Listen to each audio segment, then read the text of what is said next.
técnica que lleva la parte práctica. El examen no se va a dar en un aula, se van a hacer 2 aulas. Para ello se necesita también la colaboración de la profesora. Así que estén ustedes atentos. De todas maneras voy a ver cómo va su horario, ¿no? Nunca voy a interferir en el horario que ustedes tienen programado.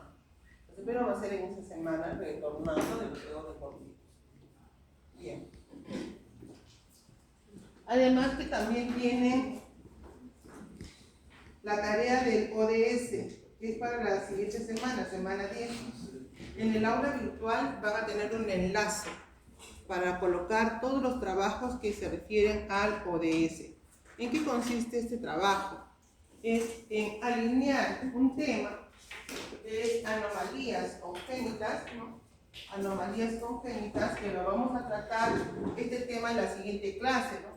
La siguiente clase, después de los juegos deportivos, es anomalías, desarrollo embriológico fetal normal y patológico.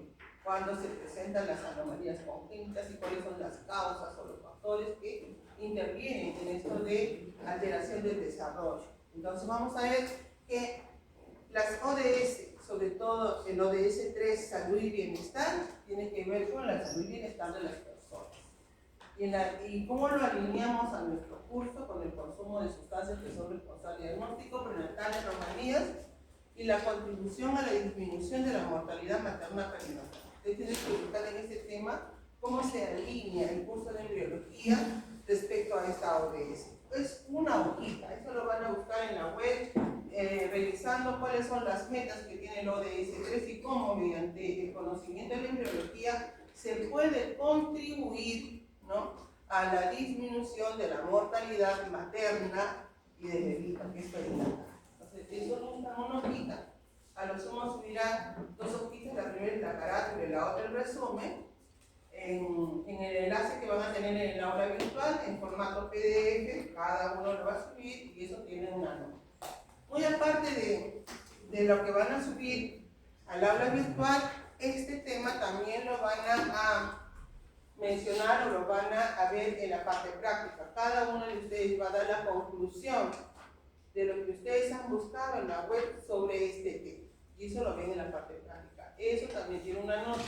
Entonces, si ustedes han dado cuenta en el sílabus, los criterios de evaluación es tarea académica. Eso tiene un 5%, no tiene mucho, pero también contribuye en ese 5% a su nota de la unidad.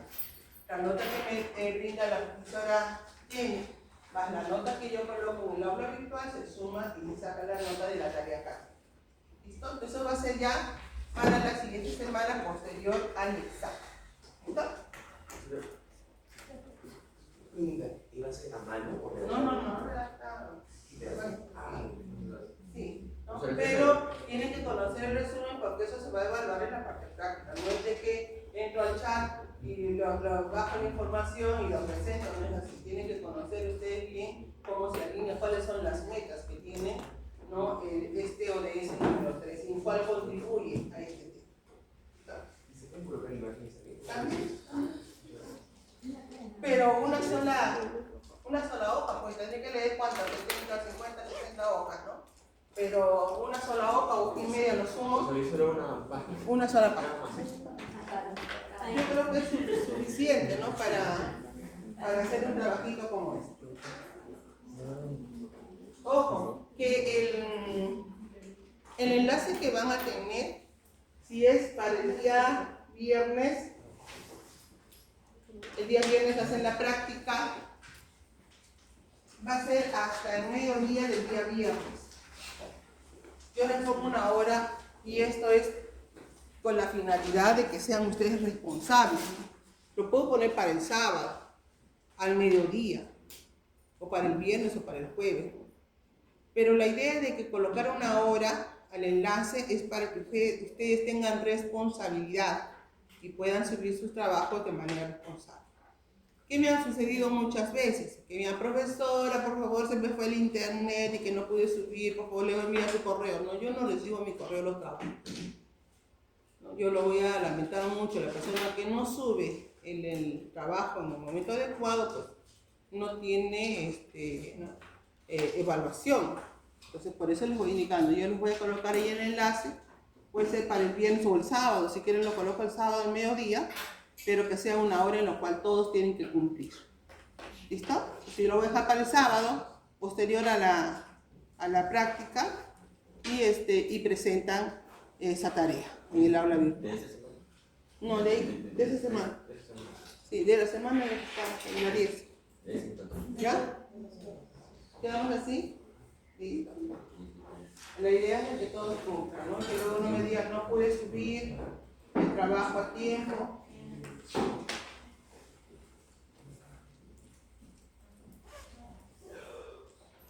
Esta clase de placenta, en su gran mayoría es el libro de Moore, pero también tiene gran parte de lo que es Lachmann. Así que lean Lachmann para placenta. Hay partes que voy a decir, eso lo saqué de Lachmann. ¿Listo? Bien. ¿Qué es la placenta? ¿Ya qué sabemos de placenta hasta ahora? A ver, ¿qué sabemos? Desde que hemos avanzado, hemos terminado la novena semana, ¿no? Hemos llegado ya al final de la gestación y se ha llevado a cabo el nacimiento. Entonces, ¿qué sabemos de ahorita de la placenta? Primeramente es que la placenta es un órgano que será importante durante el embarazo, la gestación.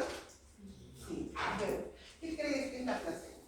La placenta puede ser aquel órgano que va a cubrir al feto ya prácticamente, y de adentro se va a encontrar el biomedico. Su protección. Es la protección que tiene el bebito, ¿no? Y que cubre al bebito para el líquido amniótico. A ver, ¿qué otra idea tienes de placenta? Que le brinda nutrición Le brinda nutrición, ¿no? Es una de las funciones. A ver, o sea, alguien que más diga qué idea tiene, lo que sepa, porque ahora vamos a aclarar, ¿no? Si es cierto, nuestros compañeros dicen, cubre al bebito, lo protege y al interior está el líquido amniótico. Brinda nutrición, es cierto. A ver, ¿qué más? A ver, usted, sí, así ya leo ya, se supone que sepa. ¿Qué pienso yo? ¿Qué creo que es la placenta? Antes se pensaba de que cuando uno no conocía, se pensaba que la placenta, o que no existía, ¿no? Pero que cuando se producía el nacimiento, el embarazo, la placenta se quedaba ahí. ¿Y qué pasa con la placenta? ¿Sale o se queda? Debe de salir, ¿no? Debe salir, no se queda. Aquí sabemos que la placenta sale. ¿Qué forma debe tener la placenta? Cuadrada, rectangular, ¿no? Como un tubo, algo circular, ¿no? Un conducto. Es ovoidea, ¿no? Es ovoidea. Entonces, estas ideas que tenemos de placenta, que si bien es cierto, pues a veces son correctas o a veces no son correctas, pero vamos a observar el día de hoy. Placenta, vamos a ver qué cosa. Primeramente es un órgano, como dijo su compañero. Es un órgano que se forma durante la gestación y que une al producto, es decir, al feto, con la madre. Va a unir, es el intermediario del intercambio de sustancias, como dijo su compañero, de nutrición, porque va a recibir nutrición, el fetito, ¿no? Y el que va a poner en contacto a la madre con su producto. Una de las principales funciones que tiene la placenta es el intercambio de sustancias. Porque vieran, el bebito necesita, el fetito necesita del aporte de nutrientes y de oxígeno. Lo necesita para poder desarrollarse. Pero el cuerpo del fetito también elabora sustancias producto de su metabolismo. Y esas sustancias son sustancias de desecho, que el bebito no puede eliminar por sí solo. Y lo va a eliminar a través de la placenta al torrente sanguíneo de la madre.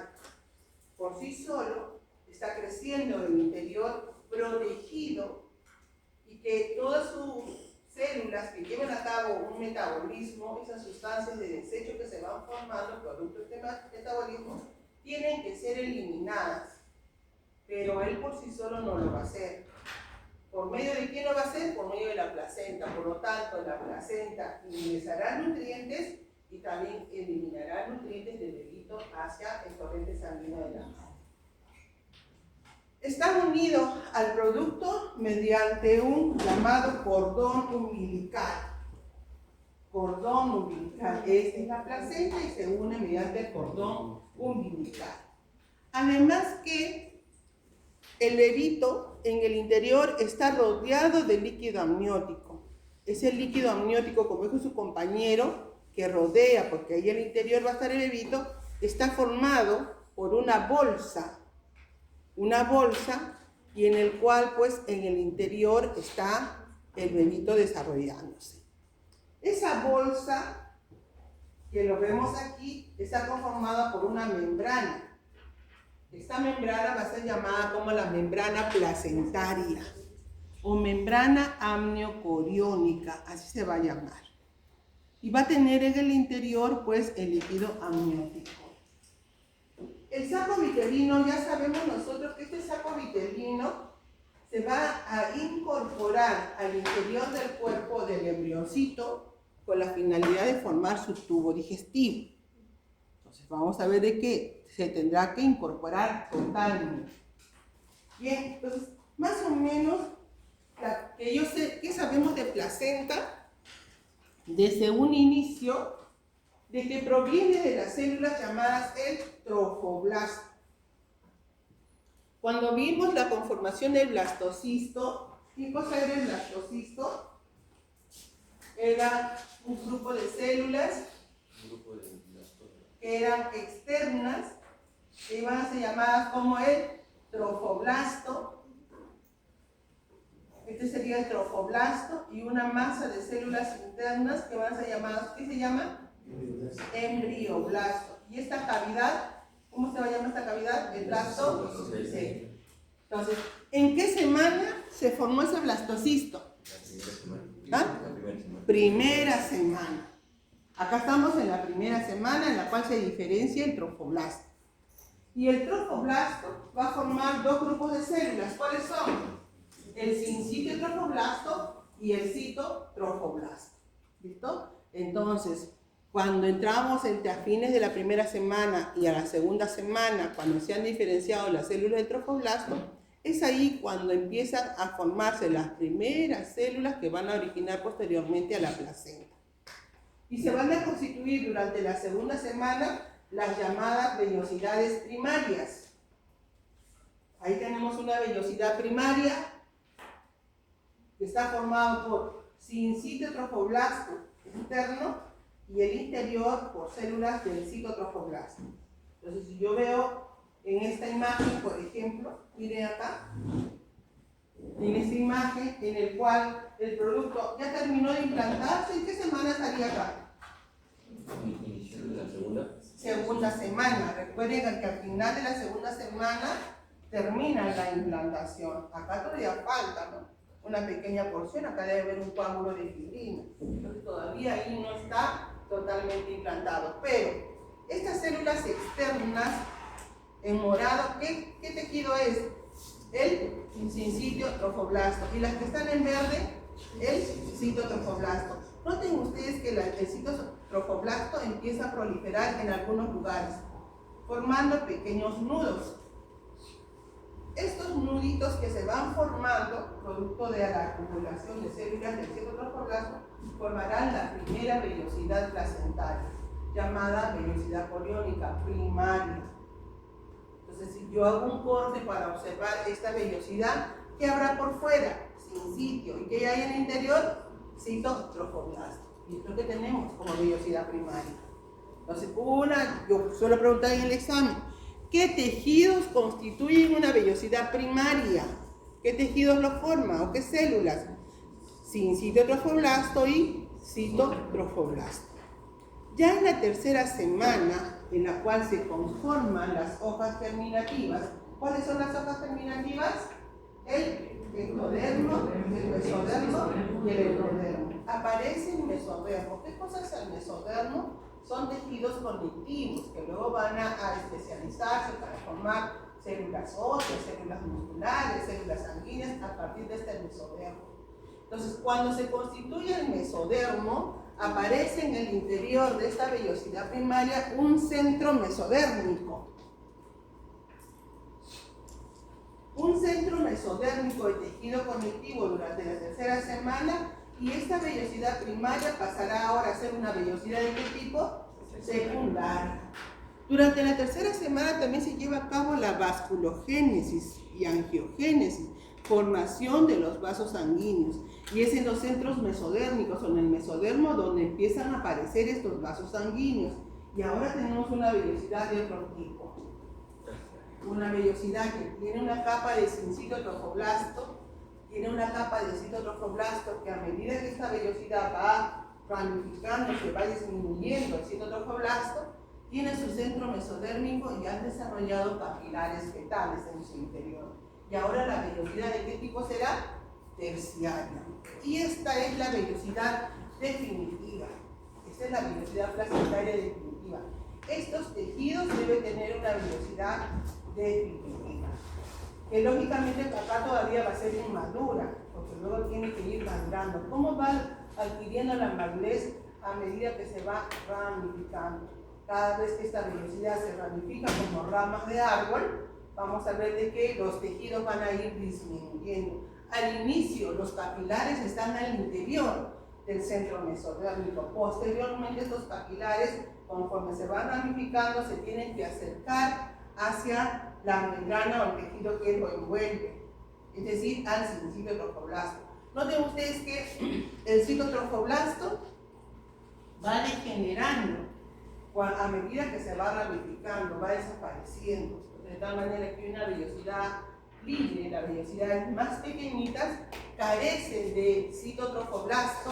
Los vasos sanguíneos están bien pegados a las capas de sincitio que ahora se han adelgazado bastante comparado con el inicio. Se han adelgazado, tienen que adelgazarse de tal manera que la vellosidad definitiva, ya madura, va a estar formado por dos grupos de células. Unas células del sincitio que están muy adelgazadas y otras células que constituyen el endotelio de los capilares. Y es así cuando se lleva a cabo, ¿no?, el intercambio de sustancias. Porque por acá afuera, ¿qué hay? ¿Qué hay por fuera de las vellosidades placentarias? ¿Qué habría por fuera? ¿Qué hay por fuera? Por fuera hay sangre materna que está bañando a toda esta vellosidad. Todo esto que estoy dibujando ahí son los glóbulos rojos que están bañando externamente a esta vellosidad. ¿Y qué contiene estas células? Pues los glóbulos rojos contienen oxígeno y nutrientes. Por lo tanto, para que se produzca el intercambio de todos los nutrientes que hay afuera y el oxígeno, tiene que haber difusión a través de una membrana permeable. Es decir, que el oxígeno, el nutriente está afuera. ¿Qué tiene que hacer ahora? Ingresar a los vasos sanguíneos del feto. ¿Y cómo pasa? A través de una membrana permeable. Y ustedes saben por biología cómo se hace difusión de sustancias a través de membrana. Pues vamos a ver acá todas las sustancias que pueden ser nutritivas para el fetito van a pasar a través de esta membrana permeable al interior, y las sustancias de desecho del producto del metabolismo del fetito salen desde el interior hacia este espacio que está afuera y se devuelve a la madre a través de su circulación. Así se produce el intercambio de sustancias a través de estas vellosidades. Entonces vamos a conocer cómo están conformadas estas vellosidades. Ustedes ya lo ven ahí.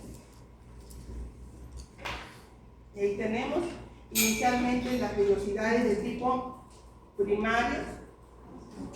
¿Qué tejidos lo conforman? Una vellosidad secundaria, aparte va a tener un centro mesodérmico. Una vellosidad terciaria tiene también capilares, vasos sanguíneos.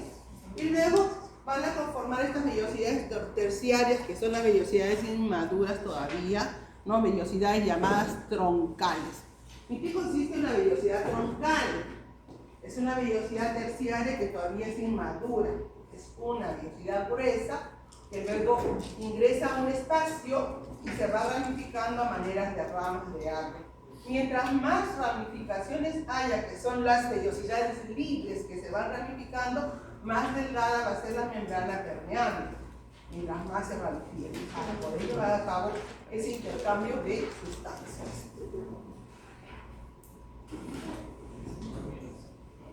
A ver, ¿qué más tenemos? Estos son los primeros cambios que tiene el trofoblasto acá, ¿no? Para formar el sincitio. Acá tenemos ya las vellosidades terciarias, miren ustedes con capilares que se están formando. Acá hay el centro mesodérmico.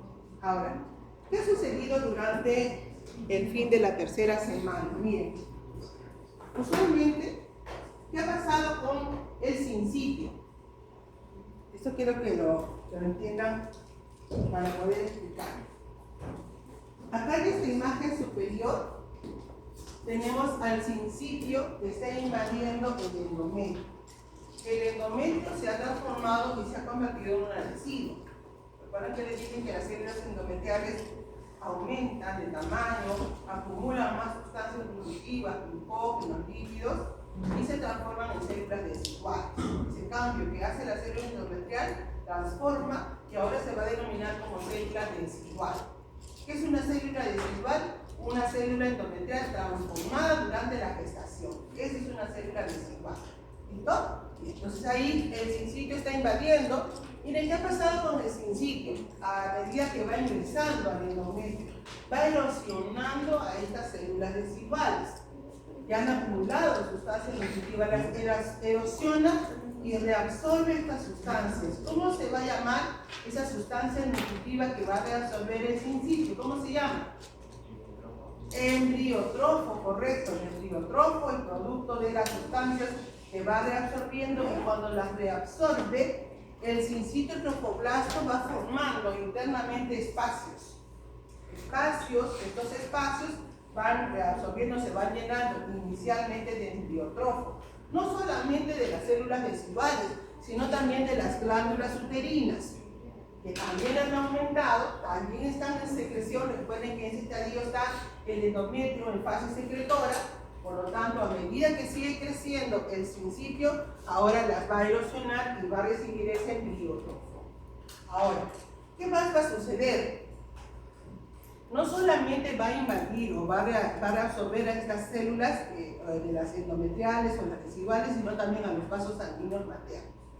Pues, internamente en el sincitio se han formado espacios que estarán llenos inicialmente de embriotrofo, pero cuando reabsorbe a los vasos sanguíneos que también se han transformado y se han convertido en sinusoides, va a reabsorber la sangre hacia el interior, y todos estos espacios se van a llenar no solo de embriotrofo, sino también de sangre. Y a medida que va ingresando, se van uniendo espacios con espacios, de tal manera que van a formar ahora redes llamadas lacunares. En ese estadio, el sincitio trofoblasto está en periodo lacunar. Ojo, lo vuelvo a repetir. En ese estadio de reabsorción de sustancias, el sincitio trofoblasto está en estadio lacunar. ¿Qué cosa es lacunar? Que ha formado lagunas en su interior. ¿Qué contienen estas lagunas? Embriotrofo inicialmente, y luego contienen sangre materna. ¿Por qué? Porque están erosionando a los vasos sinusoides. Cuando termina la segunda semana, termina la implantación, el sincitio trofoblasto está totalmente rodeando el producto y se ha formado esto que se llama saco coriónico. En el interior hay una gran red lacunar. Se han formado redes que parecen una esponja llena de sangre, porque esto contiene ahora bastante sangre en el interior. ¿Listo? Hasta acá nosotros sabemos de que el sincitio va por fuera y por dentro está el citotrofoblasto. ¿Estamos hasta ahí? ¿Qué va a suceder durante la tercera semana? Miren qué cambio va a haber. Ahora el citotrofoblasto, que es interno, el citotrofoblasto, miren esta imagen que nos muestra Moore, esta imagen de Moore, lo que está en rojo oscuro es el sincitio y lo que está por dentro es el citotrofoblasto. ¿Qué está haciendo acá? Está formando las vellosidades no terciarias y van proliferando hacia la superficie, rodeando al sincitio trofoblasto. Miren cómo ha proliferado tanto el citotrofoblasto, que era interno, ha ido externamente y ha formado todo un escudo alrededor del saco coriónico. ¿Sí? Eso a fines de la tercera semana. Entonces tenemos que tercera semana se forma la placa o el escudo citotrofoblástico, porque es el citotrofoblástico ahora que va a rodear por fuera todo el saco coriónico. Inicialmente afuera aquí teníamos al sincitio, pero ahora ¿qué ha pasado? El citotrofoblasto proliferado ha superado al sincitio y lo ha rodeado completamente para formar un escudo. Y ese escudo se llama escudo citotrofoblástico o placa o concha citotrofoblástica, que es la que rodea a todo el saco coriónico. Ahora, ¿cómo ha quedado el sincitio? El sincitio ha quedado al interior, rodeado de toda esta placa externa, y sus redes lacunares han quedado también en el interior. Se nota, ¿no? Estas redes lacunares están llenas de ¿qué? Ahora, ¿qué están llenas? ¿De qué están llenas? ¿De sangre? ¿De quién? ¿De la madre o del bebito? De la madre. Son sangre materna que están llenas estos espacios al interior. Esto ha quedado ahora hacia el interior. ¿Qué más va a suceder en este aspecto, no? Miren los vasos sanguíneos del feto, cómo se van formando, cómo van creciendo, y acá está formando esta vellosidad llamada troncal. Esta vellosidad tiene que ramificarse al interior de este espacio. Este espacio en el futuro en la placenta se va a llamar el espacio intervelloso. Esto se va a llamar el espacio intervelloso. Ahí lo tienen, espacio intervelloso. Entonces yo voy a preguntar en el examen, ¿cuál es el primordio del espacio intervelloso? Es decir, ¿quién va a originar al espacio intervelloso? A ver si me han captado.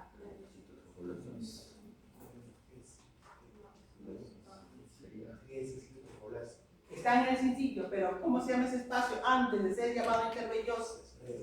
Las redes lacunares o las lagunas sincitotrofoblásticas.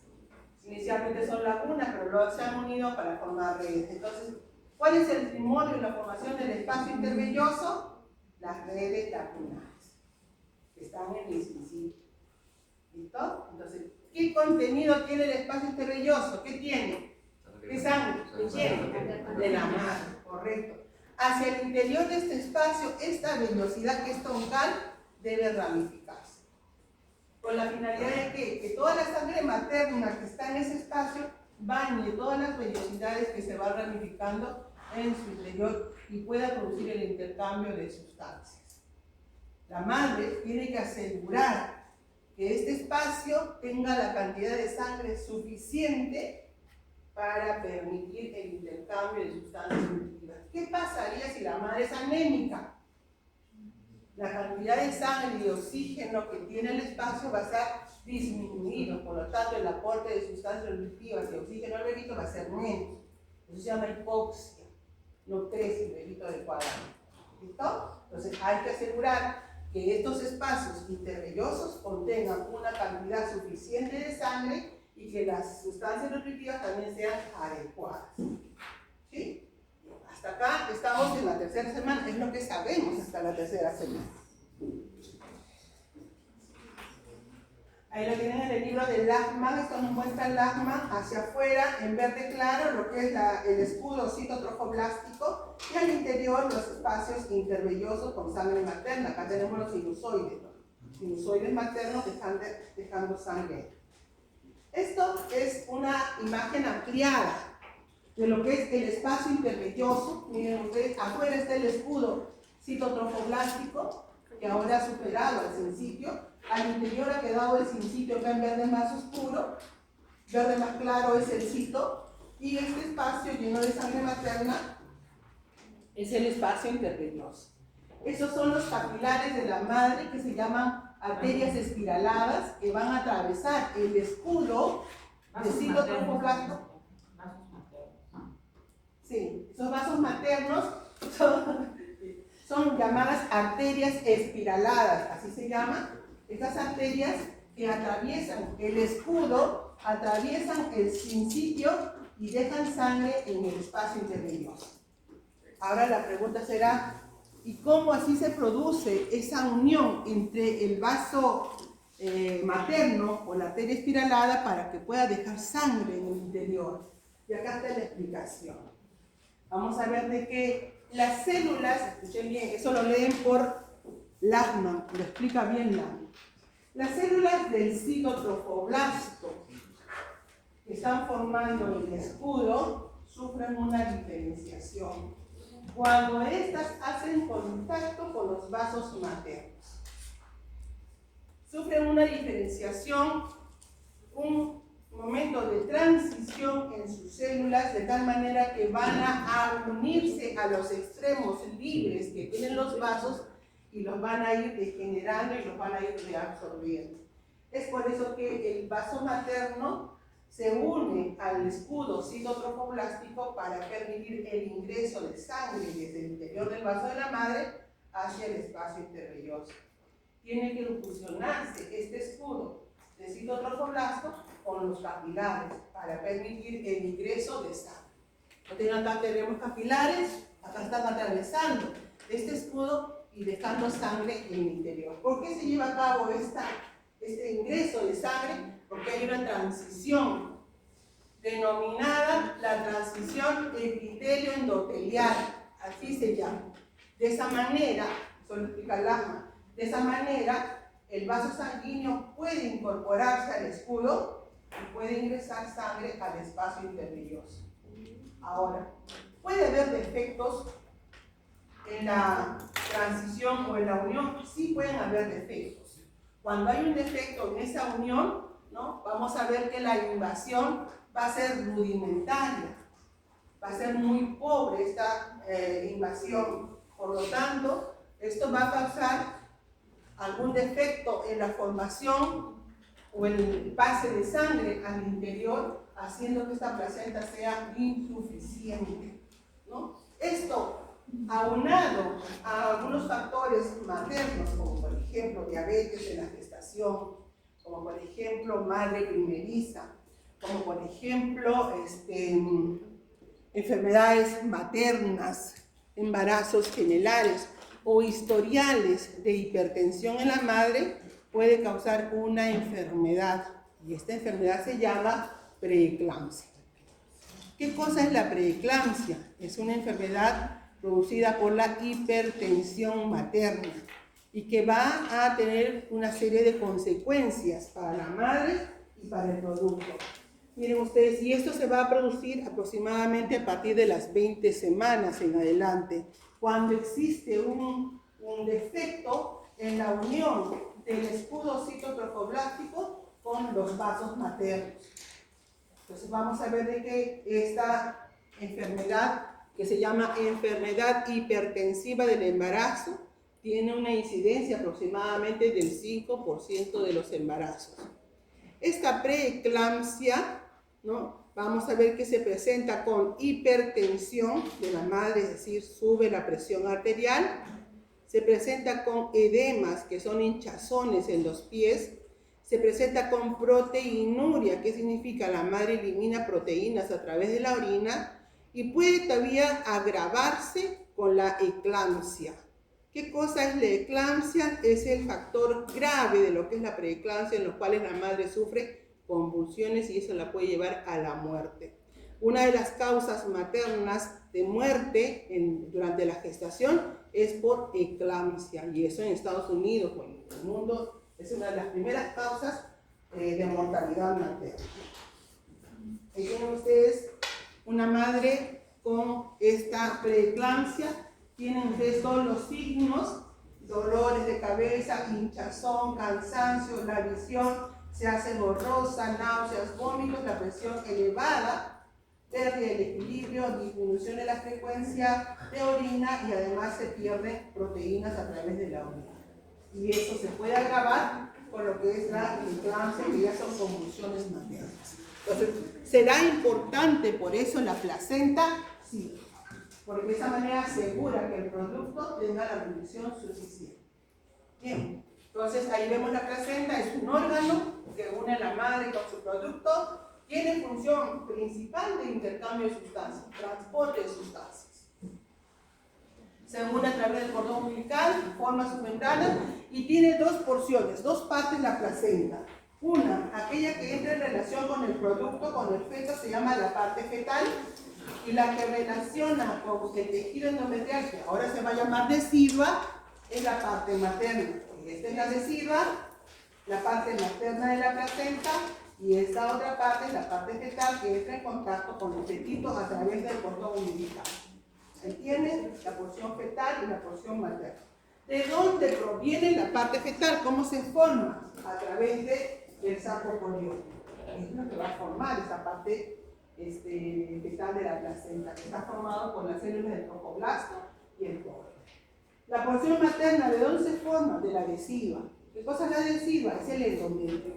¿Listo? Que ahora está transformado en endometrio. ¿Listo? Funciones.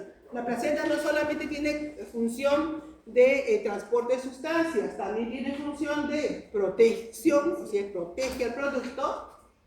La función de la respiración porque transporta gases, excreción porque elimina las sustancias de desecho del producto y tiene también una función endocrina. ¿Qué significa esta función endocrina? Que elaborará hormonas. ¿Cuál es la primera hormona que sabemos que elabora? ¿Cuál será? La gonadotrofina coriónica, HCG. Pero aparte de HCG, ¿qué otras hormonas produce? Sabemos que después va a producir ¿qué cosa? Progesterona.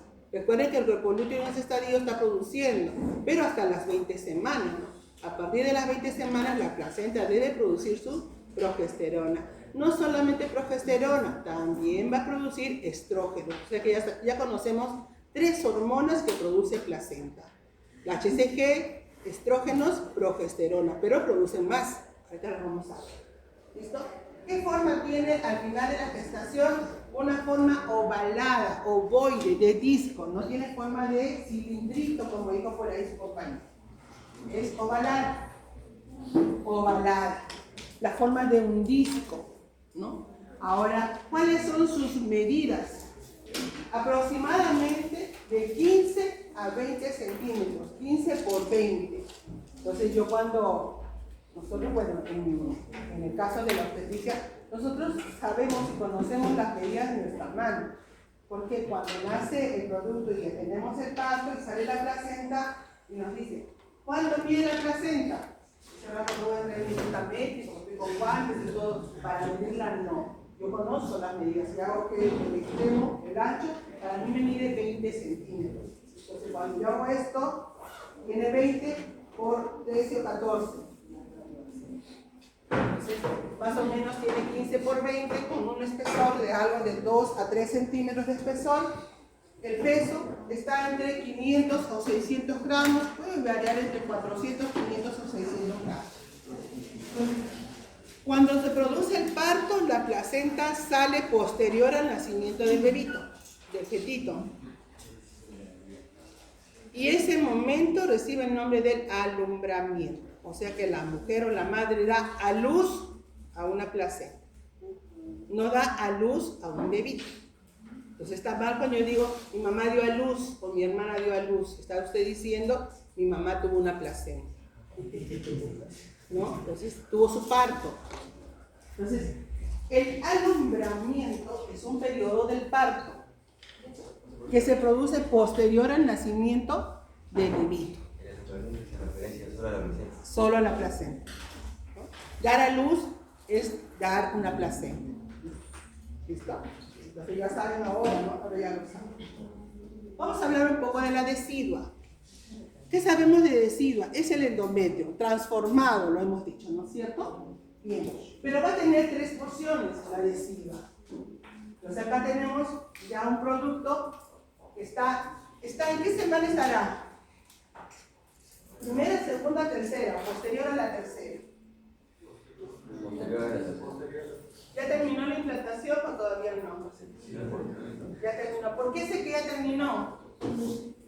Porque la decidua está cubriendo el saco coriónico. Lo está cubriendo totalmente. ¿Listo? Y aparte que ya pues ya está más grandecito. Bien. Entonces, ¿qué cosa era la decidua? Era el endometrio, ¿correcto? Hasta ahí estamos bien. Entonces, aquella decidua que estaba profunda al lugar de la implantación sería esta, ¿no? Esta es la implantación por donde ingresó y esta es la decidua profunda. ¿Estamos? Esa decidua se llama decidua basal. Entonces, ¿qué cosa es la decidua basal? Es el endometrio transformado, pero es que está profundo a la implantación, al polo embrionario. Es el polo embrionario quien se implanta. El abembrionario es el polo opuesto. Si este es el polo embrionario, este será su polo abembrionario. ¿Estamos? ¿Cómo se llama esa decidua que recubre el polo abembrionario? Esta decidua, que es la que ha regenerado el endometrio, se llama decidua capsular. Y ya sé que la profunda se llama basal y que la que recubre al corión o al saco coriónico se llama decidua capsular. ¿Y cómo se llama la otra decidua que recubre el resto de la pared? La decidua parietal. Entonces tenemos tres tipos de deciduas. ¿Cuáles serán?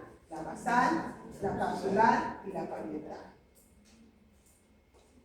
Esto de la distribución de la decidua, vamos a ver que posteriormente dos de ellas van a desaparecer. Inicialmente una, cuando el producto crezca, acá todavía hay una cavidad, que es la cavidad uterina. Posteriormente el producto va a crecer y va a ocupar toda esa cavidad y ya la cavidad uterina va a desaparecer porque está siendo ocupada totalmente por el tejido.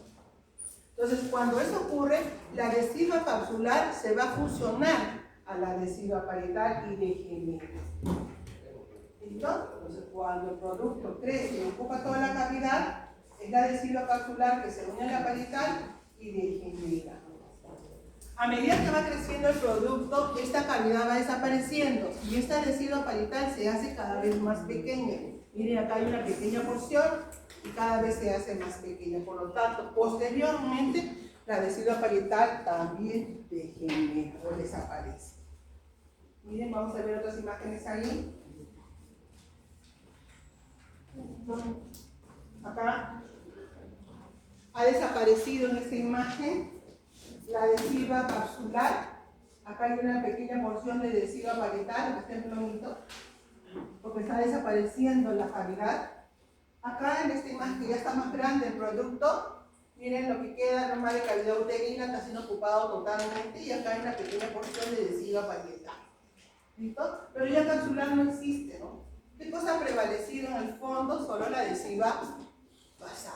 Y la decidua basal va a ser invadida por las vellosidades que se van formando ahí para dar origen a la placenta. Entonces tenemos que, ya sabemos que posteriormente las deciduas, que tienen tres zonas, van a ir desapareciendo, excepto la decidua basal. Entonces tenemos ahí la decidua,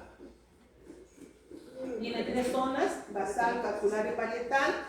Ya sabemos qué cosa es una célula decidual, y acá la reacción decidual está en relación a la reacción que tiene el endometrio ante la invasión del sincitio. Son las modificaciones que hace el endometrio ante la invasión del sincitio trofoblasta. ¿Qué otra función tiene estas células deciduales? La de proteger. Es decir, el sincitio lo invade a la decidua, pero esa invasión va a ser controlada por estas células deciduales. El sincitio va creciendo y va invadiendo cada vez más a las células deciduales, pero las células deciduales van frenando esta invasión. Por lo tanto, tienen función de protección. También empiezan a producir unas sustancias llamadas unas sustancias hormonales, las cuales permiten detectar tempranamente los factores de embarazo. Por lo tanto, es posible, mediante las sustancias que se producen, ¿no?, diagnosticar tempranamente una gestación. Ahora vamos a hablar sobre lo que es el corión. ¿Qué es el corión? Hasta ahora sabemos lo que es decidua. Vamos a ver qué es el corión. El corión es la pared, ¿recuerdan? Todo el conjunto se llamaba saco coriónico.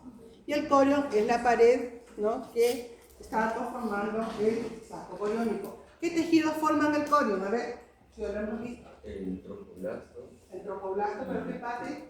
El sincitio y el Sincitio y citoplasmasto. ¿Qué más? y el coro.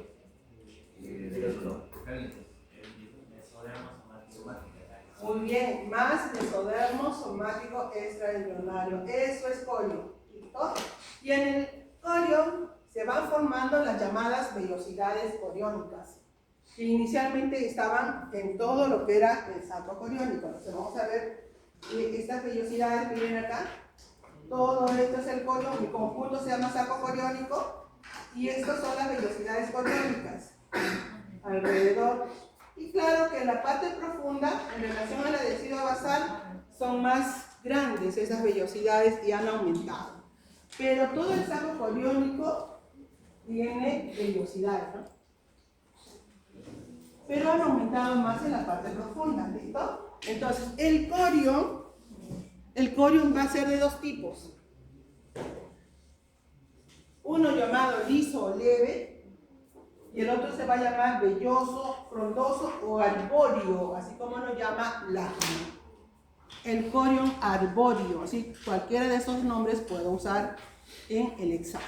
¿Listo? El corión velloso, corión frondoso o corión arbóreo. Está en relación a que están sus vellosidades más aumentadas. ¿Listo? El otro es liso, carece de vellosidades. ¿Qué ha sucedido con el corión, con estas vellosidades coriónicas? Inicialmente todas las vellosidades rodeaban al saco, pero posteriormente, a medida que va creciendo, solo en la parte profunda donde se ha llevado a cabo la implantación, aumentan y proliferan estas vellosidades coriónicas. En la parte profunda en relación a qué decidua? Basal. Y el resto de vellosidades coriónicas degeneran. Entonces, todas estas vellosidades que están en contacto con qué decidua? ¿Con qué decidua? Con la cápsula. Todas estas vellosidades coriónicas degeneran. Y ahora tenemos un corión liso. ¿Qué cosa es el corión liso? Un corión libre de vellosidades coriónicas. ¿Listo? ¿Y cuál será el corión frondoso? Aquella parte del corión en el cual ha proliferado. ¿Quién formará la placenta? ¿El corión liso o el corión frondoso? El frondoso. Entonces, este corión, a medida que va creciendo, sus vellosidades se van ramificando para los lados y van adquiriendo una forma de disco. Y esa es la forma que tiene la placenta. ¿Listo? Por lo tanto, ¿quién formará la placenta? Es el corión velloso, corión frondoso o corión arbóreo, como lo dice el otro libro. ¿Y qué va a formar el otro corión, que es liso? Este otro corión liso se va a unir con el amnios, porque el amnios es la membrana que recubre a la cavidad amniótica, el amnios. Por lo tanto, el amnios se une al corión liso y forma la membrana amniocoriónica. ¿Qué es la bolsa de las aguas? Líquido amniótico, toda esta membrana está formada por el amnios y el corión liso formará la membrana amniocoriónica. ¿Qué es la bolsa de las aguas? Que contiene el interior líquido que baña al producto. ¿Listo? Bien, entonces ahí tenemos que el corión se divide en dos. Esto ya lo vimos. Bien. Acá tenemos un corte, un esquema para observar qué cosa hay en el interior de la placenta. Miren, ¿esto qué será? El cordón umbilical. ¿Qué contiene el interior del cordón umbilical? Contiene vasos umbilicales. ¿Cuántos vasos umbilicales hay? 3. De los cuales 2 son arterias y 1 es vena. 2 arterias, acá, las 2 en azul son arterias y la que está en rojo es vena. En este caso estamos observando las flechitas que van desde el feto hacia el cordón y hacia la placenta, y desde la placenta hacia el fetito. ¿Listo? Entonces, ¿cuál de los vasos sanguíneos lleva nutrientes al fetito? ¿La vena o las arterias? Otra vez pregunto, ¿cuál de los vasos sanguíneos lleva nutrientes al fetito? ¿La vena o las arterias? La vena. La vena está en rojo. ¿Por qué está llena en rojo? Porque tiene oxígeno. Lleva nutrientes. Y va desde la placenta hacia el fetito. ¿Listo? Y en este caso, las 2 arterias umbilicales llevan productos de desechos del fetito hacia la placenta. Son 2. Entonces, por lo general, hay 3 vasos sanguíneos en el cordón umbilical. Ahora, la pregunta es, Y puede haber dos, como dicen, sí, puede haber dos, y eso es una anomalía. Pues generalmente cuando se encuentra solo una arteria y una vena, hay que pensar que puede venir un defecto cardíaco. ¿Listo? Por lo general tienen que haber tres vasos, dos arterias y una vena. ¿Y cómo se forman esta arteria y una vena? Por los vasos sanguíneos que están en la placa coriónica. Toda esta zona en la cual está separando el huevito de la placenta se llama placa coriónica. ¿Y cómo se llaman los vasos que van por la placa coriónica? Vasos coriónicos, ¿no? Vasos coriónicos. ¿Y qué hacen los vasos coriónicos? Que son los vasos de las vellosidades. Se ramifican al interior de las vellosidades a manera de ramas de árbol. ¿En dónde? En este espacio. ¿Cómo se llamaba este espacio? Espacio intervelloso. ¿Qué contiene? ¿Qué tipo de sangre? Sangre materna. Esta es la arteria espiralada que atravesará este escudo. ¿Y cómo se llama este escudo acá en rojito?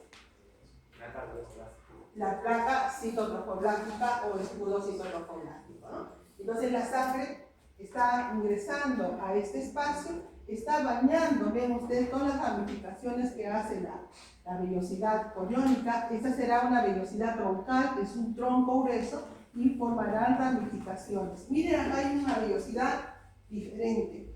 Esta vellosidad se está uniendo ¿a quién? A la placa citotrofoblástica. Y esta vellosidad se llama vellosidad de anclaje. ¿Cómo se llama? Vellosidad de anclaje. ¿Cuál es la función? Anclar. ¿Qué cosa va a anclar? Va a fijar. ¿A quién? A la vellosidad al interior del espacio intervelloso para que esta vellosidad no salga de ahí. La fija. Acá tenemos la vellosidad de anclaje, acá tenemos otra. De esa manera, ¿no? Fusiona la vellosidad hacia las paredes. ¿Listo? Bien. Entonces tenemos ahí sangre materna, espacio intervelloso, vellosidades con vasos sanguíneos. ¿Estos vasos sanguíneos de quién es? ¿De la madre o del feto? Del fetito. Muy bien, está al interior de las vellosidades. Eso es placenta. ¿Listo? Ahora, por fuera, acá en este verde clarito, ¿qué cosa es? ¿Qué decidua? Decidua basal. A medida que va creciendo, proliferando las vellosidades, van invadiendo la decidua basal. Y la decidua basal pues va formando separaciones tabiques, porque lo va invadiendo, invade, y se van formando separaciones o tabiques.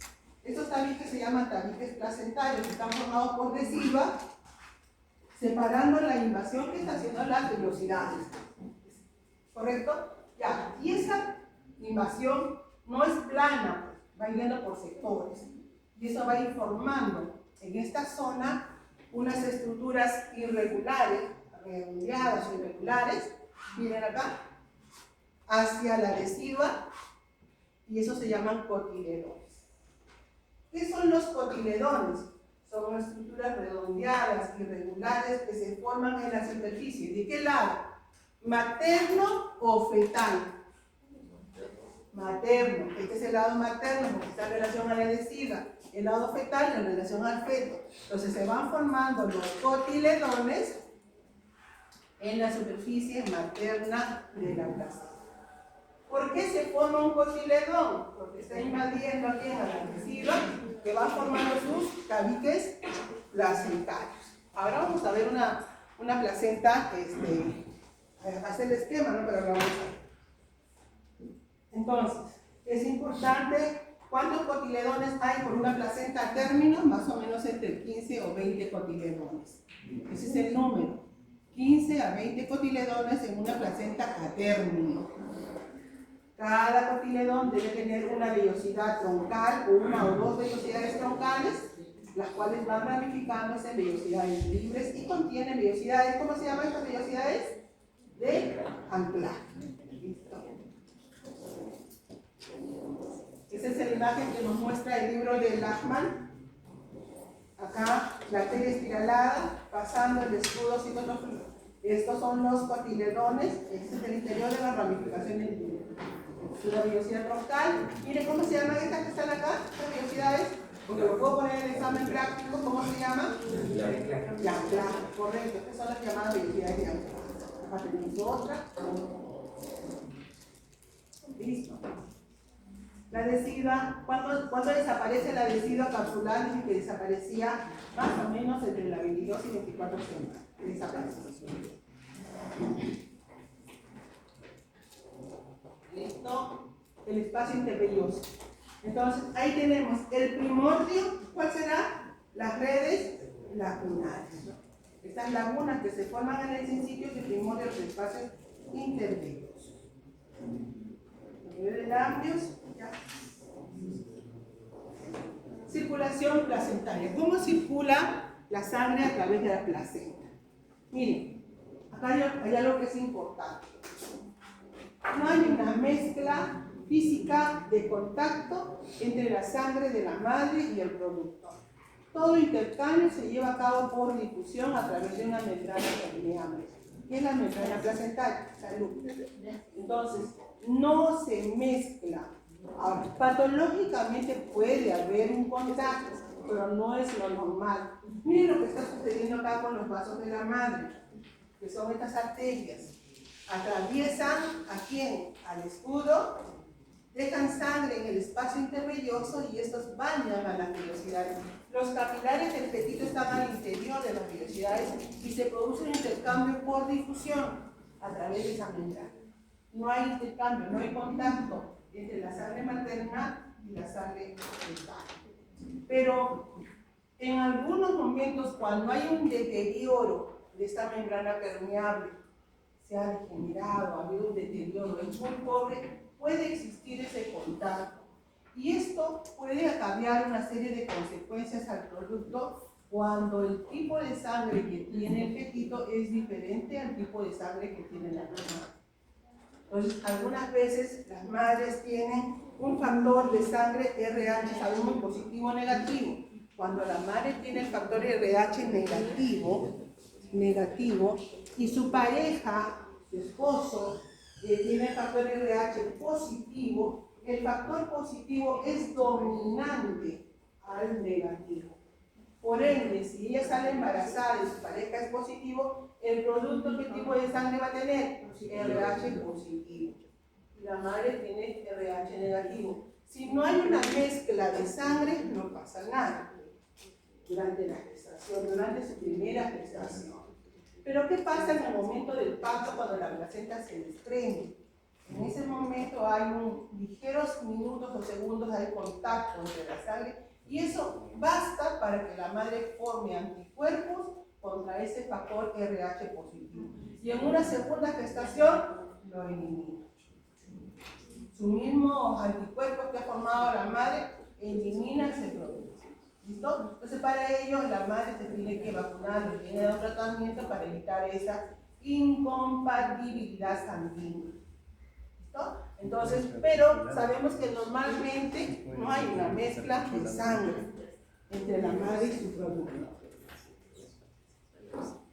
¿Cuánto de sangre debe tener mínimamente un espacio intervelloso? Debe tener 150 ml de sangre. Y esa cantidad debe prevalecer. Cuando disminuye el aporte o riego sanguíneo hacia el producto, también va a disminuir. ¿Y eso qué va a causar? Hipoxia en el producto. Hipoxia. ¿Qué causa es hipoxia? Falta de oxigenación. Por ende, el bebito no crece, es pequeñito.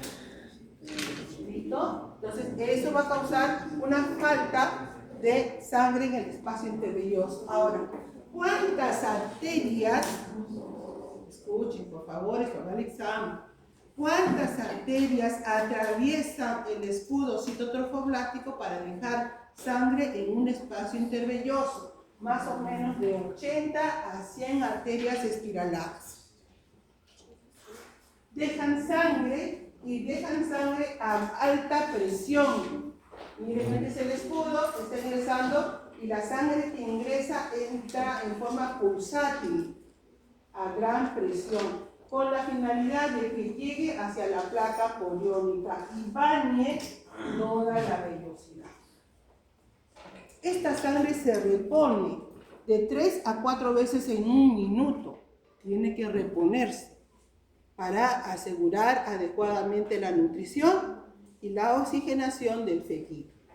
¿Listo? Entonces ahí tenemos 150 ml, se repone de 3 a 4 veces, son 80, así en arterias espiraladas. ¿Listo? Este es un vaso ya definitivo. Les había dicho que las vellosidades coriónicas troncales al inicio todavía eran inmaduras. ¿Qué tenían que hacer? Eran crecer, ramificarse para formar una vellosidad libre, que es la vellosidad definitiva.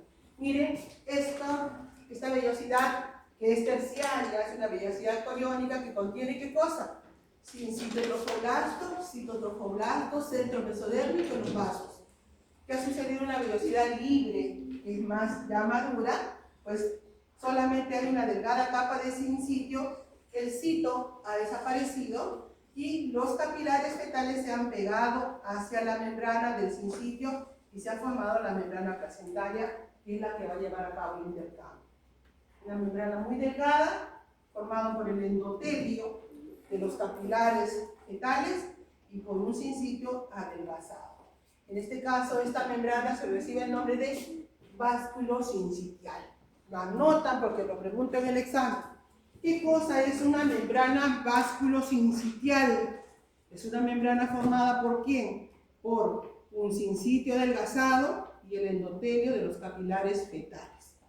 ¿Listo? Y esta es la membrana que va a llevar a cabo el intercambio de gases o de nutrientes en la placenta. Ahora, conforme se va adelgazando, es otra cosa que va a pasar, conforme se va adelgazando el sincitio, se va cortando, pueden formarse unos pequeños nudos sincitiales. Inclusive estos nudos, ¿qué cosa hay por fuera de esta vellosidad? ¿Qué hay? ¿Qué estaría? ¿Qué espacio?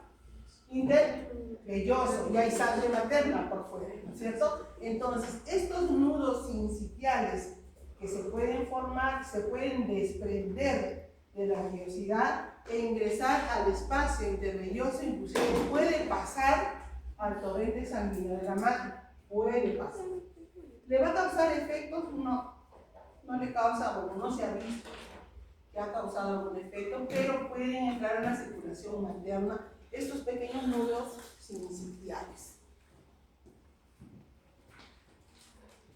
¿Qué más tenemos? Esta es, miren, pasa a la respiración. Acá tenemos el espacio intervelloso con sangre materna. Este es el sincitio adelgazado, este es el capilar fetal y esta es la membrana placentaria llamada básculo sincitial, la que va a producir el intercambio de sustancias, ¿no? Desde la madre al interior y desde el interior hacia la madre. Una placenta, ¿cómo es la placenta a fines de la gestación? Conforme va llegando a término la gestación, la placenta también va madurando mucho más y va envejeciendo. Entonces, por eso que el parto se debe producir en la edad fetal a las 38 semanas y en la edad gestacional a las 40 semanas. Se debe producir porque esta placenta empieza su envejecimiento. ¿Y qué significa una placenta posmadura? Una placenta que ya no puede o se reduce el intercambio de sustancias entre la madre y el producto. Va a estar reducido. ¿Por qué va a estar reducido? Porque va a incrementar tejido fibroso en el interior de las vellosidades. Y aparecen placas, como ustedes acá ven, blanquecinas, cuando es unas poquitas, no causa mucho efecto, pero cuando son múltiples, como lo que vemos ahí, ¿no? Estas zonas son zonas en las cuales no se va a llevar a cabo el intercambio. Por lo tanto, el intercambio de sustancias se reduce cuando la placenta está envejecida. ¿Qué más hay? Vamos a ver que hay obliteración de las vellosidades de los vasos sanguíneos, se obliteran, se van cerrando. Hay un depósito de material fibrinoide en la superficie por el envejecimiento y eso se va a ir calcificando. Y aparecen pequeñas formaciones que llamadas calcificaciones en la superficie de la placenta. Miren, por el lado fetal, aparecen estas zonas de calcificación en la placenta, ¿no? Entonces, mientras más haya de estas zonas, pues estas zonas nos permiten el intercambio de sustancias y eso nos puede acarrear problemas. Funciones, dije que tenía la placenta, la principal función, transporte. Y acá todas las formas de transporte, ¿no? Difusión simple. ¿Qué cosa es una difusión simple? Ustedes lo saben por biología. A través de una membrana, de un lugar de mayor concentración hacia un lugar de menor concentración. Entonces, si tenemos en el espacio intervelloso mayor concentración de oxígeno y en el interior de los vasos fetales menos, pasará por difusión simple. Hay algunas sustancias que se difunden a través de la membrana placentaria, pero que necesitan de otro tipo de difusión, como por ejemplo difusión facilitada, transporte activo y otro tipo de sustancias a través de proteínas transportadoras a través de la membrana permeable. Eso lo saben por biología, ¿no? ¿Qué se transporta? Gases. ¿Qué gases? Oxígeno, CO2, ¿no? Sustancias nutritivas como glucosa, agua, aminoácidos, vitaminas se transportan y eso le va a servir al bebito y se transportan rápidamente. Hormonas. ¿Qué hormonas transporta la madre a su producto? Hormonas tiroideas.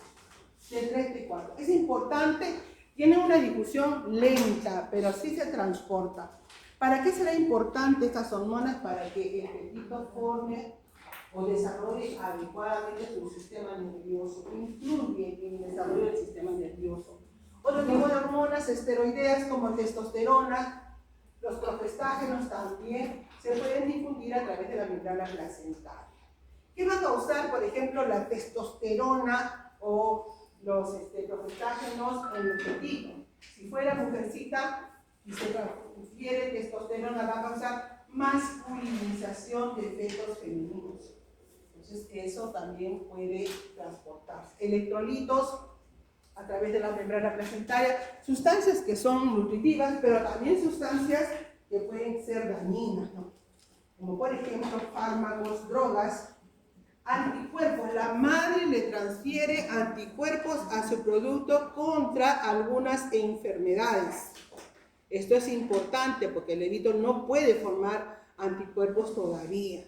Cuando se expone al medio externo y se expone a antígenos, ahí forma anticuerpos. Pero la madre ya le va transfiriendo. ¿Qué le transfiere? Y esa es pregunta de examen. ¿Qué le transfiere? Inmunoglobulina G. Esta inmunoglobulina lo protege de ciertas enfermedades al bebito, al fetito. Y es la única de todas las inmunoglobulinas que se transportan a través de la placenta. Productos de desecho, el producto del bebito transfiere a la madre urea, ácido úrico, bilirrubinas, que es producto de su metabolismo.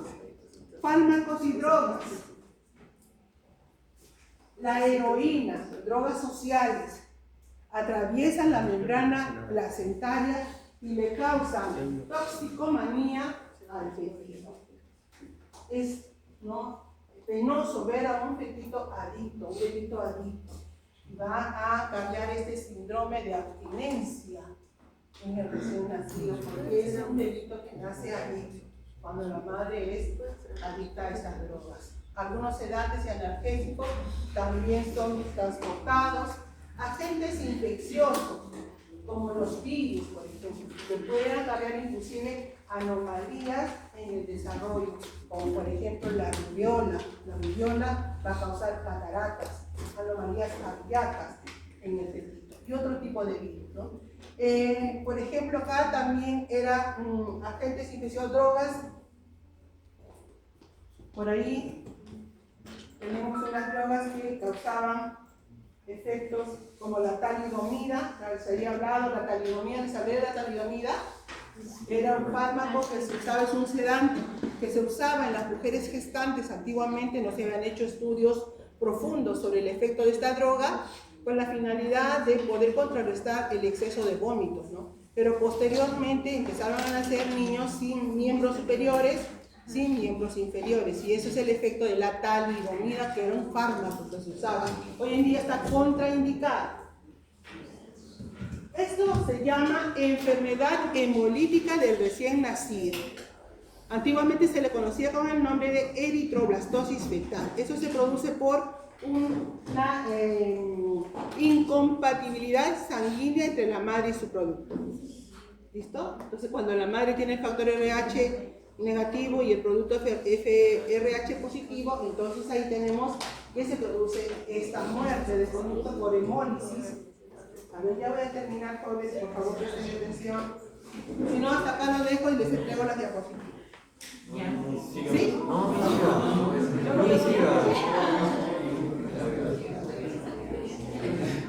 Entonces, a ver, vamos a terminar.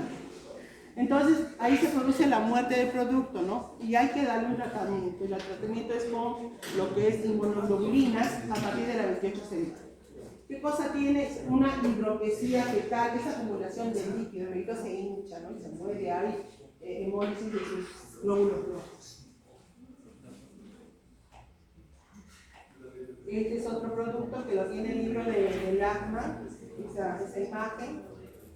Es otro producto, hidropesía fetal, ¿no? Por incompatibilidad sanguínea. Acá hay otro, ¿no? Muerte del producto. Bien. La función endocrina. Entonces, ¿cuántas hormonas habíamos conocido hasta ahora que producía la placenta? 3. Aparte de la progesterona, aparte de los estrógenos, también producía gonadotropina, coriónica humana. Pero vamos a ver, hay 3 más. Esta la conocemos, ¿no? La somatotropina coriónica humana, HCS. Somatotropina, que es muy similar a lo que es la hormona de crecimiento. Esta hormona que produce la placenta permite el crecimiento de la placenta y el crecimiento también, ¿no? del útero. La tirotropina coriónica humana, la corticotropina coriónica humana, son semejantes a las hormonas, ¿no? tirotrópicas que produce el cuerpo de la madre. También produce la placenta, estas hormonas. Entonces, como ustedes ven, van 2, 4, 6 hormonas que produce la placenta. ¿Por qué es que la placenta no es rechazada por la madre? Si es un factor extraño a la madre, es producto de las células se forman desde el blastocisto, y eso es extraño a la madre. ¿Por qué es que la madre no rechaza? Porque carecen de factores de compatibilidad, se carecen de antígenos. Entonces, vamos a ver, no provoca este rechazo. Además que si el citotrofoblasto expresa algunos antígenos, estos son no polimórficos, por lo tanto no son reconocidos por los linfocitos de la madre. Por lo tanto, ¿no? Vamos a ver de que no es rechazado por eso. Pero alguien tiene que controlar esta invasión que hace la placenta y es controlada por las células desiguales. ¿Listo? Ahí. Ahora, la placenta, ¿qué forma tenía? Les dije, la forma de un disco. ¿Y puede haber variaciones en la forma? Sí. Puede haber variaciones en la forma. Puede aparecer una placenta accesoria, una bidiscoide o una que tiene forma de herradura. O sea, ahí tenemos una placenta bidiscoide, 2 discos. Vamos a ver por ahí la forma romántica. ¿Esta placenta qué forma tiene? De corazón. Miren, esta es una imagen de un parto que me lo compartió una colega de la ciudad de Moquegua. Ella me dice, me nació un bebito con una placenta romántica. Y ahí tiene la foto, por ahí va a haber otra. Listo. Bueno, ahora, normalmente, miren, acá hay otra anomalía de las vellosidades. Normalmente la placenta se debe insertar en el fondo uterino. Esa es su posición normal. Esta placenta debe estar en el fondo uterino. Pero algunas veces la placenta no está en el fondo, sino está en la parte baja. Y eso se llama placenta previa. Cuando la placenta tiene una inserción baja, se llama placenta previa. Y la placenta previa puede ser de 3 tipos. Una lateral, o una parcial, o una total. ¿En relación a qué? Al cuello uterino, al canal del cuello uterino. Este cuello uterino va a ser el canal del parto. Es el que se va a abrir para permitir la salida del fetito. Entonces, cuando la placenta está ubicada en posición baja, acá sería total. En este caso, no es permitido un parto normal, la indicación es cesárea. En este caso, que es marginal o parcial, puede provocar sangrado antes de que se produzca el parto y provocar la muerte del producto, por lo tanto, la indicación es cesárea. En estos casos, que las placentas son laterales o marginales, puede que no haya hemorragia y hay que estar atento, ¿no? Si se produce el trabajo de parto, puede salir el producto, y si es que hay problemas con las hemorragias, entonces la indicación va a ser cesárea. Eso se llama placenta previa. Ahora, como les dije, la placenta se debe insertar en el fondo uterino, pero algunas veces la placenta se desprende antes de la salida del bebé.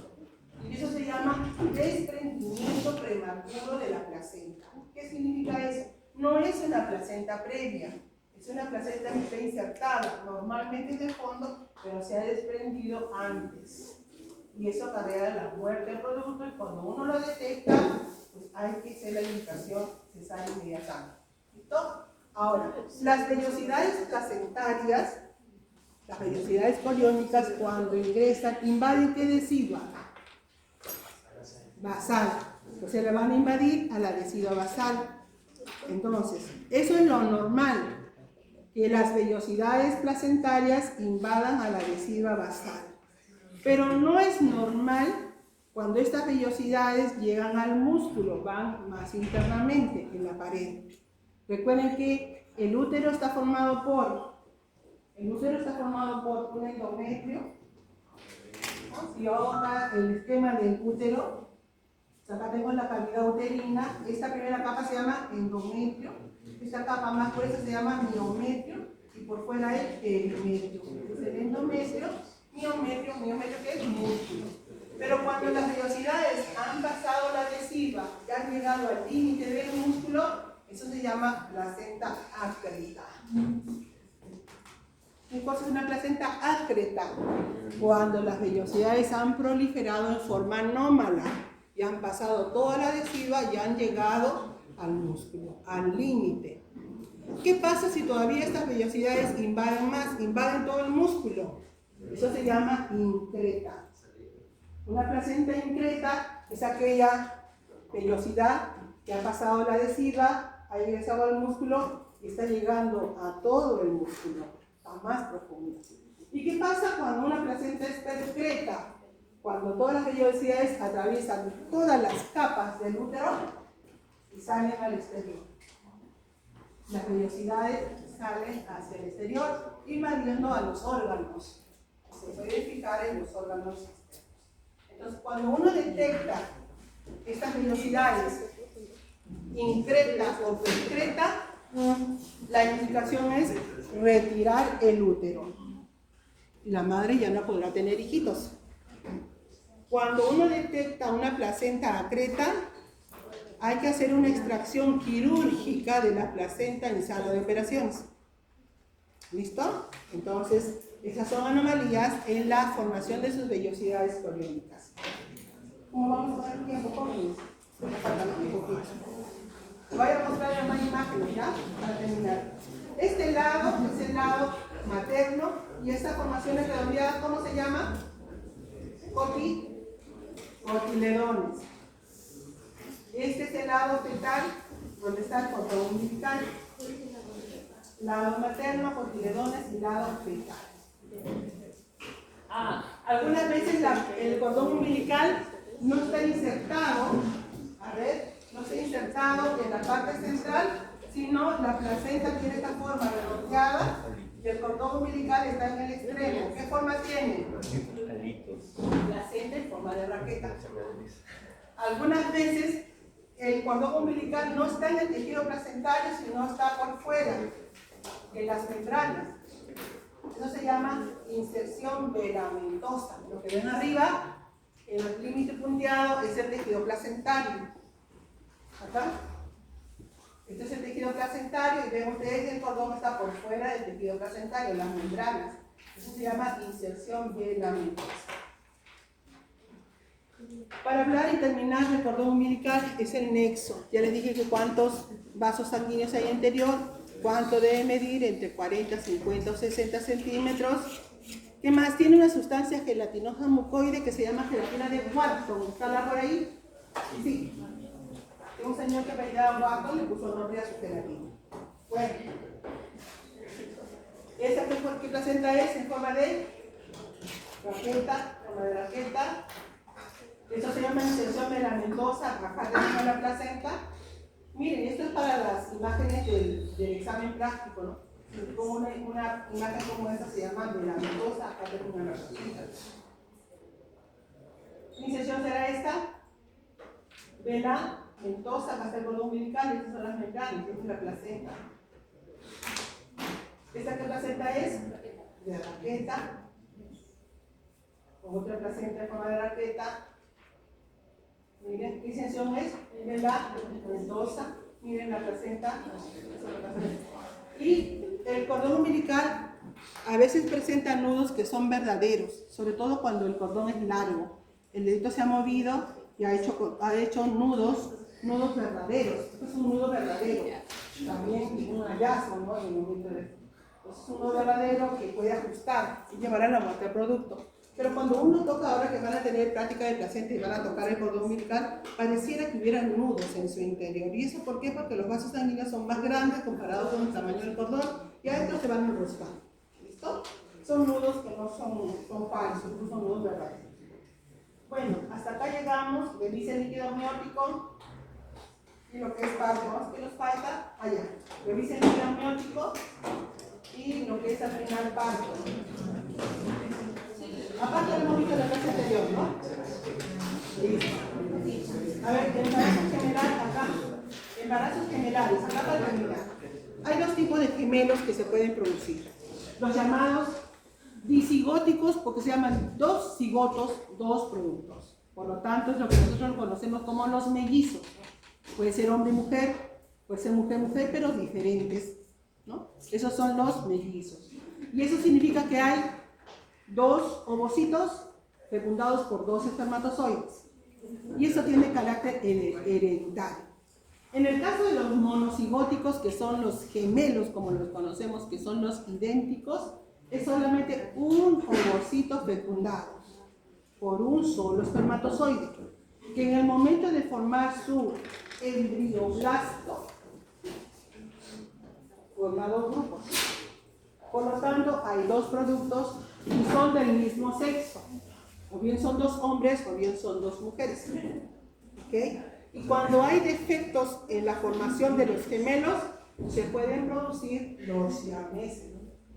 ¿Qué son los siameses? Es un defecto en el desarrollo, nacen fusionados los bebés. Entonces ahí tenemos las características de los gemelos fraternos o disigóticos o monocigóticos. En este caso, tenemos los gemelos que son idénticos, monocigóticos, y acá los disigóticos. Mamá, papá, dos hijitos. Dos hijitos, hombre, mujer, y sobre todo cuando hay embarazos múltiples. Bien, ahí terminamos. ¿No hay gemelos de sexo opuesto? Gemelos de sexo opuesto, no, son idénticos porque es un solo cigoto que ha sido fecundado por un solo espermatozoide y al momento de la fusión se forma el sexo, se determina el sexo. Ahora pueden ser los disigóticos, sí, ¿no? Esos son los mellizos, puede ser hombre y mujer. Y acá creo que tenemos algunos siameses. Ahí. Los siameses, que son errores en la formación de los gemelos, de acuerdo a la zona donde está la fusión, pues recibe el nombre, ¿no?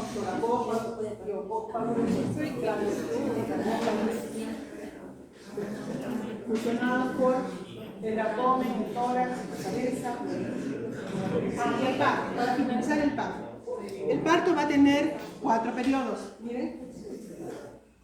El primero se llama dilatación, expulsión, alumbramiento. ¿Para quién es esto? Primero se tiene que llevar a cabo la expulsión del feto. Y lo primero es el borramiento. A ver, escuchen por favor ya para terminar. Lo primero es la dilatación, el borramiento. ¿En qué consiste este primer periodo? En que el cuello uterino se tiene que borrar, es decir, que tiene que desaparecer. Si más o menos tiene un grosor de 2 o 3 centímetros, esto tiene que llegar a 0. Se desaparece. ¿Y en qué consiste la dilatación? Este orificio que no permite la entrada de la punta del lapicero se tiene que abrir 10 centímetros. Acá, abrir 10 centímetros para permitir la salida de la cabecita. ¿Por qué se produce? Por las contracciones uterinas. Entonces, el útero va contrayéndose, aunado a que el bebito hace presión por la cabeza, por eso siempre va de cabeza, la cabeza del hueso y va presionando la parte inferior, producto de las contracciones, y va haciendo que el cuello se dilate y borde para pegarse.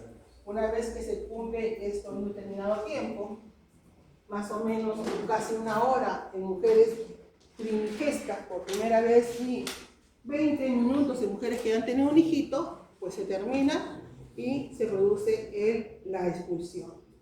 Luego, más o menos 15 o 20 minutos hasta 30 minutos de haber salido el bebito, pues sale la placenta. Y luego viene un periodo de recuperación de la mamá, ¿no? Para controlar el sangrado, porque al interior, como se desprende la placenta, si ven esa la placenta aquí, está adherida al endometrio, está bien adherida, ha unido sus vasos sanguíneos, y en esa zona se desprende y queda una gran herida en el interior porque los vasos se rompen al momento de salir la placenta.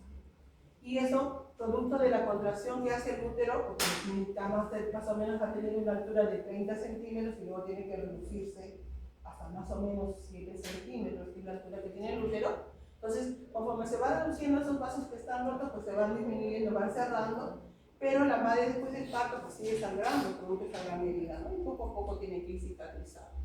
Ese es el periodo de recuperación. ¿Listo? Entonces hasta acá llegamos con la clase del día de hoy.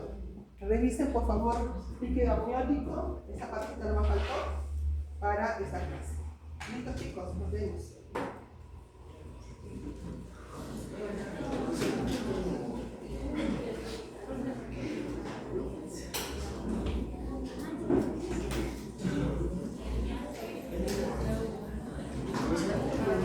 Y cuando digamos, en el caso de que alguna madre